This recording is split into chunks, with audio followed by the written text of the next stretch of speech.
How's it going, everyone? Thanks for tuning into my channel. So today I wanted to show you guys my new universal tensioner mount, which will allow the tensioner to mount to almost any standard derailleur hanger. So what's really cool about this is now you can utilize this tensioner on almost any bicycle. And what's even better about it is now it has a lot of flexibility so that it can accommodate various pulley sizes. So for this particular configuration, it's designed to run as small as a 19-tooth pulley all the way up to a 22-tooth pulley. So the way that it does that, if you can see how this is mounted, it mounts with this derailleur hanger bolt here. This is a custom bolt, and this is a standard Rocky Mountain derailleur hanger. But as you can see here, this allows it to pivot and articulate. So as this pivots, you can imagine that this pulley here will actually come in contact with the belt. And so therefore, if you want to use a bigger pulley, you just swing it down and it'll allow more clearance, so that way you can utilize that larger pulley. So also, if you notice here, it has an offset. So I'll be offering two different types. There'll be one with an offset and one without an offset. The one with the offset will accommodate a 45.5 millimeter belt line with either a 148 rear spacing or a 135 rear spacing. The clamp without the offset will actually allow for either a 52 millimeter belt line all the way up to a 55 millimeter belt line to accommodate roll-off hub, like what you see here. So yeah, this design now allows a lot of flexibility. So you can use it with the Kindernay hub, a roll-off hub, the Alphine hub, or any other internally geared hub. So without further ado, let's get on with the installation.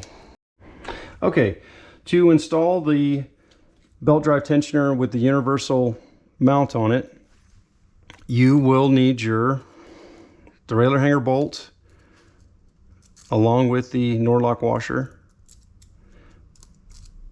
and then you will also need your M6 Allen wrench. That's going to be to tighten up the derailleur hanger bolt. Then you will need your 1/8 inch Allen wrench to tighten up the clamp here. Then you will need your 3/32 inch Allen wrench. That'll be to tighten up the alignment knob here. If you're unsure about the position of your alignment knob, the installation of this or repositioning of this is covered in a previous video.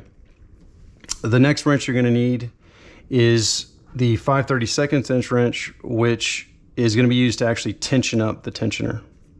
So, all right, so let's get started. Okay, so now I'm going to show you how to install the tensioner. And one of the first things you're going to do is you will need to put some lubricant on the bolt and your derailleur hanger. You can do either one if you want to put it on the male threads first, or if you want to put it in your derailleur hanger. One thing I'm going to advise too, make sure that your derailleur hanger is perfectly straight. If you're unsure or if it has been bent, I just recommend just getting you a brand new one, just to make sure the installation goes smoothly. Otherwise you could run into trouble. So I typically use Finish Line grease here. It's a PTFE based. If you do need to use something PTFE based. If you don't, you may get a little bit of noise out of this titanium fastener. So titanium typically can creak a little bit if you're not using the right lubricant. So anyway, I'm just going to put a little bit on the female threads here of the derailleur hanger and just kind of work it in there. And one thing you want to make sure of is you don't get any on the face here. Just wipe it clean after you're done. If you get it all over that face.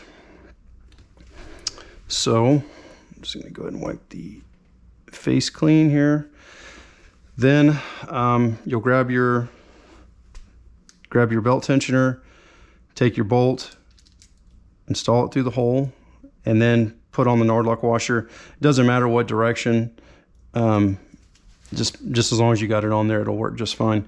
Then you want to grab your M6 wrench, and you want to rotate it like this just so the belt's out of the way. You can push it out of the way with your hand if you need to, or just swing it all the way over like this. So you go ahead and you want to get it started. And right now you don't want to tighten it. You just want to make it so that there's no slop in it and it can rotate back and forth freely like this.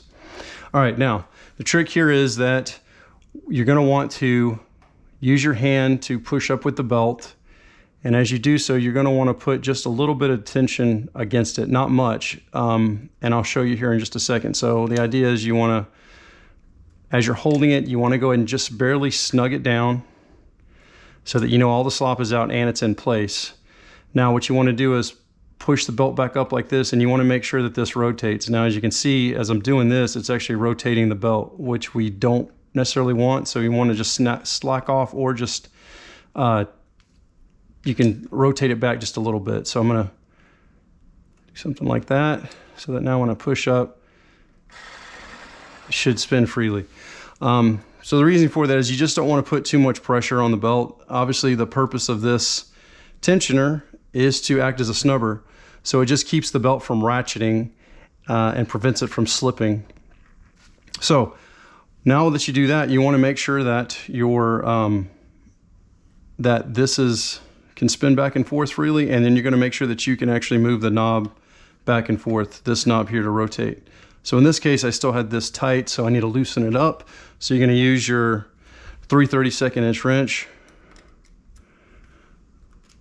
loosen this guy up, and you can, as you can see, I'm going to come around here to the side and you can see it move back and forth. So as I spin it. So ideally what you want to do is the width of the pulley is the same width as the belt. So you just want to make sure it's perfectly aligned on there.